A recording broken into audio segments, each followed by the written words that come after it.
Friends. I'm your host, Dr. Dave Layton, and thank you for joining me in our journey to hope. It is my desire through this podcast to bring you information about how to discover, sustain, or perhaps regain hope. I'm going to do something just a bit different in the next 4 episodes. I'm going to speak with 4 men that are brothers in the Lord, friends, and also grandfathers. We're going to explore how grandfathers play a vital role in helping develop hope in their grandchildren. In this first episode, I'll share some thoughts about grandfathers, and I'll be speaking with Steve Johnson. Grandfathers and hope are often connected, as grandfathers can be important sources of encouragement, stability, and a view of the future for their grandchildren. Having a sense of a future is important to hope. The greater our hope, the greater our view of the future. So grandfathers can instill hope in many ways. We can listen to and encourage our children's dreams. We share our life experiences where hope had a role. And we demonstrate the qualities of patience and perseverance. They also offer encouragement, comfort, and commitment to our grandchildren. Grandfathers can help their grandchildren envision a bright future by listening to their dreams and sharing stories of their own hope experiences, showing that dreams can and do come true. Grandfathers can be a source of hope through their consistent demonstration of values like perseverance, faithfulness, and patience. Grandfathers can actively instill hope through their encouragement, their availability, their presence, and commitment to their grandchildren, no matter the circumstances. Grandfathers can share history from their experiences where hope was important, thus allowing grandchildren to connect to their history and the power of hope. Grandfathers can share their faith and spiritual practices, and this provides a sense of true and lasting hope and comfort, especially during challenging times. Grandfathers can be a source of stability during these challenging times, reminding grandchildren that even in difficult situations, there is hope for a brighter future. Grandfathers can pass on a legacy of hope by instilling in their grandchildren the values, character traits, and belief in the possibility of a positive future. Grandfathers can help their grandchildren feel a sense of belonging and connection to their family history, which can be a source of hope and comfort. Well, I want to hear now from 4 grandfathers that I hold in very high esteem. I've watched these honorable men interact with their grandchildren and want them to share their views on their roles. My first guest is Steve Johnson. Well, hello, Steve. How are you today? Hello, Dave. How you doing today? I'm doing good. For my listeners, this is Steve Johnson, a good friend, an acquaintance. We've known each other for several years. Steve has been a sanity check for me on many occasions. I appreciate his advice and his insights. And so I invited him to participate in this podcast to talk about his role, his perspective of his role as a grandfather. Steve, how many grandkids do you have? We currently have 2 grandsons. Bradford is around 19 months, and Chapman is just turned 1 month. And then we have a 3rd granddaughter on the way, due in late August. So a granddaughter. A little bit late to this grandparenting thing, but we're very excited about it. I imagine Janet is too, especially Absolutely. Having a granddaughter. That's going to be great. That's right. Okay. All right. Well, I've got some questions that I'd like to have you share some of your insights into. So let's talk about this a little bit. Well, first of all, you said you were kind of late coming to this grandfather thing. So how did you feel when you found out that first time, I'm going to be a grandfather? Well, our sons decided to wait a little bit to become parents. And so I guess Kyle was around 30 or so. And so we had been waiting for several years. We had seen our friends, celebrating becoming grandparents, and were maybe a little bit jealous of them. And then there was also, they had been trying for a little while. There was some early questions about fertility, and was this going to be a challenge for them? And we were a little anxious about that. But all of a sudden, one day we got a FaceTime call, and the six of us, our two sons and their wives and us, were on the phone, and they shared the news that they were pregnant, and we just lost it. We just started boohooing, and it's this overwhelming, joy and relief and excitement, and it just all Yeah. sort of came out of us. So, Oh man, that's great. I know y'all were very excited. So that's great. Um, so now you're a granddad. What did we used to say in the Air Force? Uh, two, I forgot something about two on the runway and one in the hangar or something that's like right. that. That's right. Yep.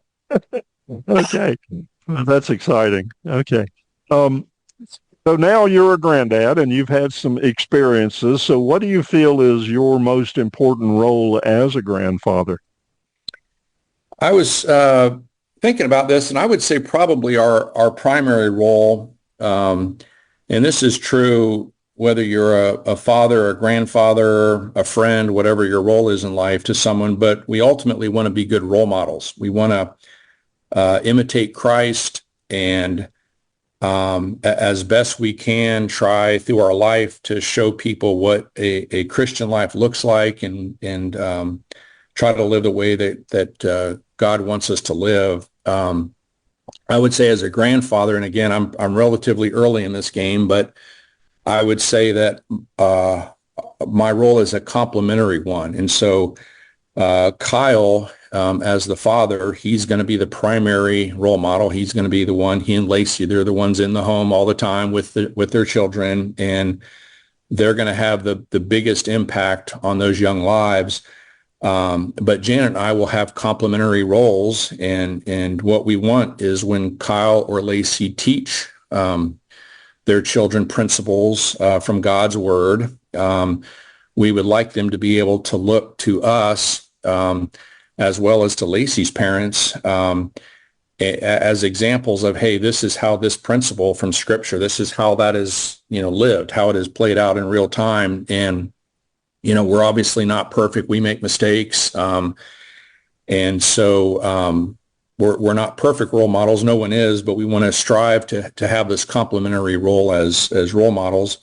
And then I would say a second area would be with the youngest one, Chapman, who just turned 1 month. When his mom, Lacey, goes back to work, we're actually going to become caregivers for him 4 days a week. And so we have converted our guest bedroom into a little nursery, and we're going to be taking care of him Tuesday to Friday during the day. And so we'll have not just a general sort of role model role, but we'll also be feeding and changing diapers and caring for him on a more regular basis. So we're very excited about that.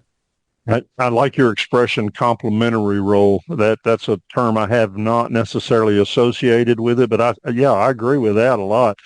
Sometimes some grandparents, I felt like I never had too much of a problem with it, but that's from my perspective of having too much influence. Sure.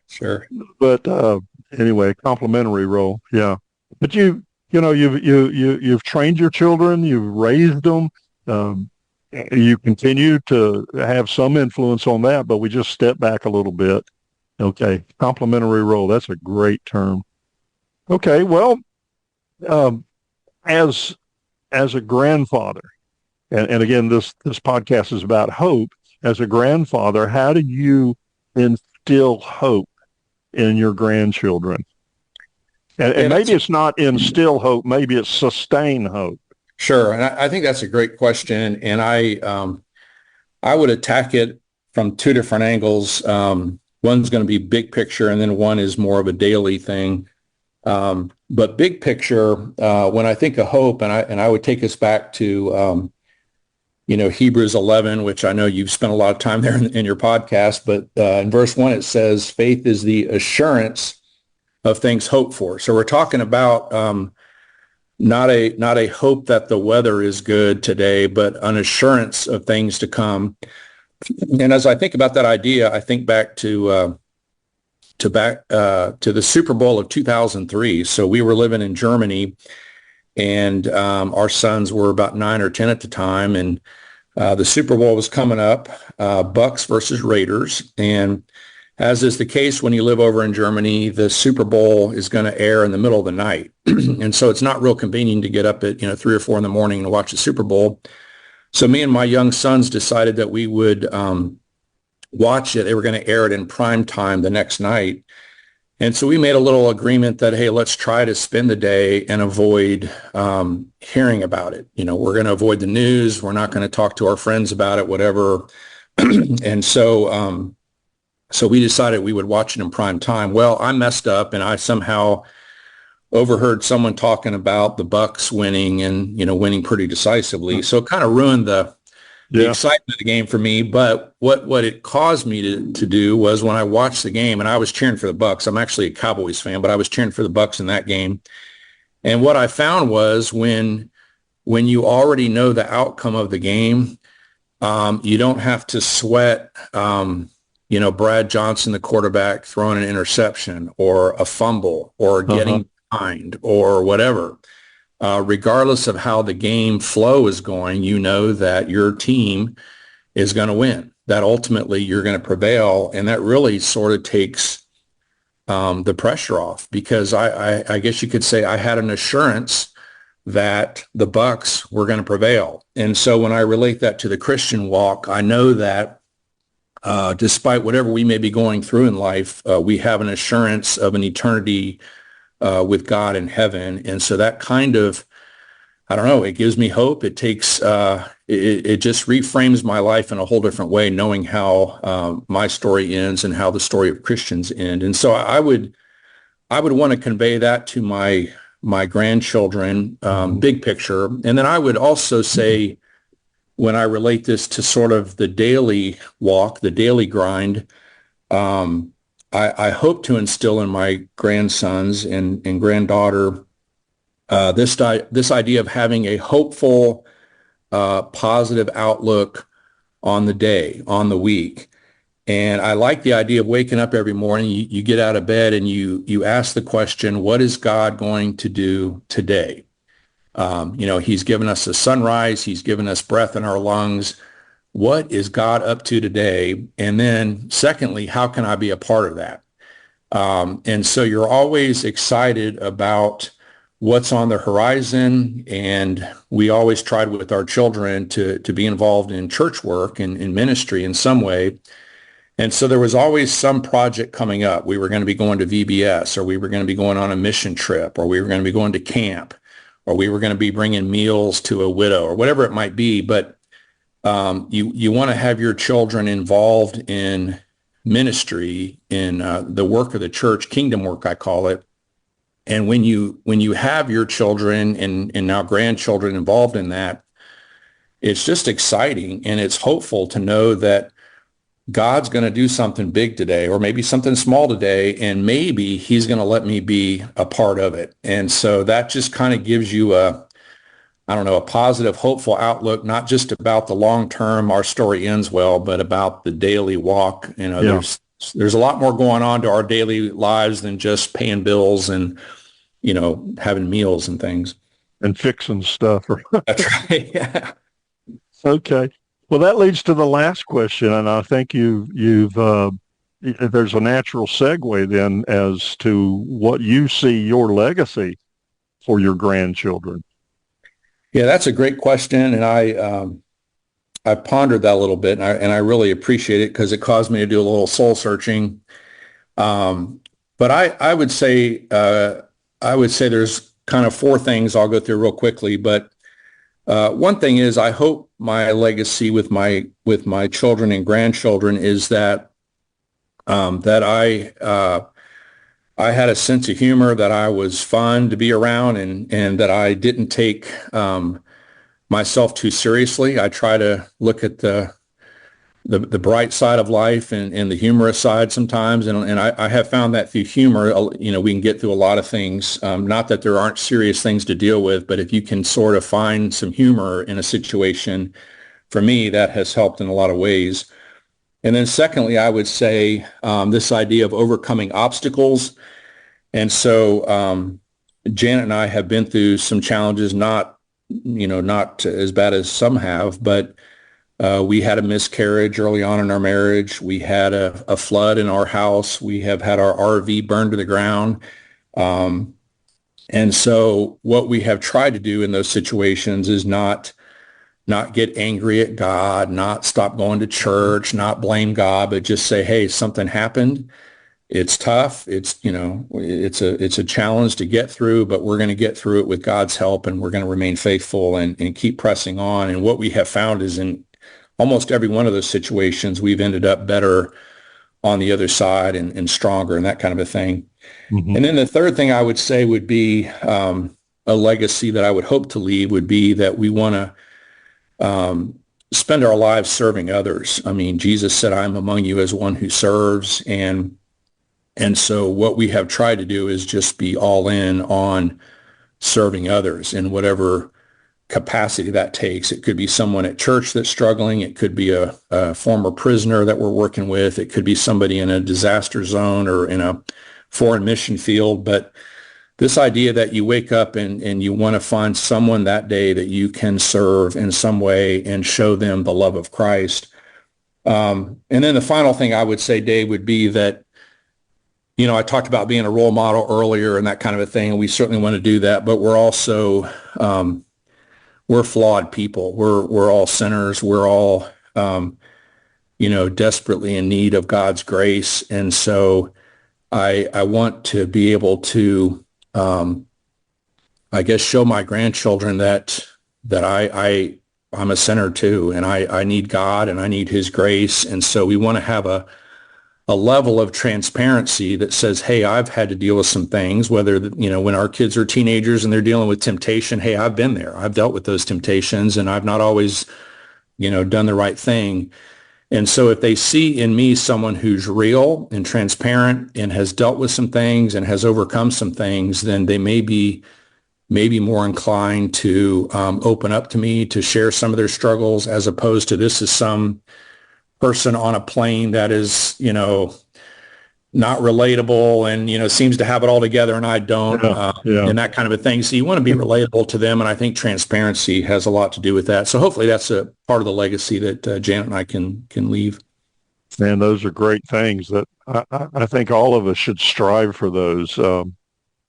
And I always appreciate, I can almost guarantee that if there's a disaster over somewhere on the eastern part of the United States, Steve's going to have something to do with it, well, either actively or in a support role. And I always appreciate that. Yeah, I love doing it. And I actually, this last disaster we had locally, we had our local church Camp Neotez got hit by a tornado. And so Janet and I have spent several days this week helping them clean up. But out of all of that, I did get a new chainsaw. So sometimes out of tragedy, there's some good upsides to it. So yeah. Hey, I'd be afraid to be a neighbor of yours. I don't know if you follow disasters. I don't know what's going on. It's a little spooky, though. Well, I appreciate you're always there to step in and do what you can and encourage others to do what they can. Okay. Sure. Steve, thank you. Those are wonderful insights. You're a man of character, and your legacy and your influence is not just with your grandchildren, but it's with so many others. So thank you for being a part of this podcast. Well, I appreciate you inviting me, Dave. And I also want to just, you didn't ask for this, but I want to just take a moment to thank you for hosting these podcasts for quite a while now. And I know your numbers are growing and you're having a big impact, and you're through a lot of different lenses, you're bringing hope to people who are dealing with challenges in life and, cancer and other things. And so I appreciate your diligence in this podcast, and I hope it'll continue to grow. Well, I appreciate it. That's my goal, to help folks discover, sustain, or regain hope, because we're all challenged. And your example of watching a football game that you've already known the results of is a great example, because hey, that's right. I already know the outcome of this. Our story ends well. Yep, and that's where our hope lies. Okay. Right. Thank you, Steve. I appreciate it very much, my brother. All right. Appreciate it, Dave. Friends, this concludes the first episode of my series on how grandfathers help instill hope in their grandchildren. I invite you to continue listening to the remaining episodes as we explore this important topic.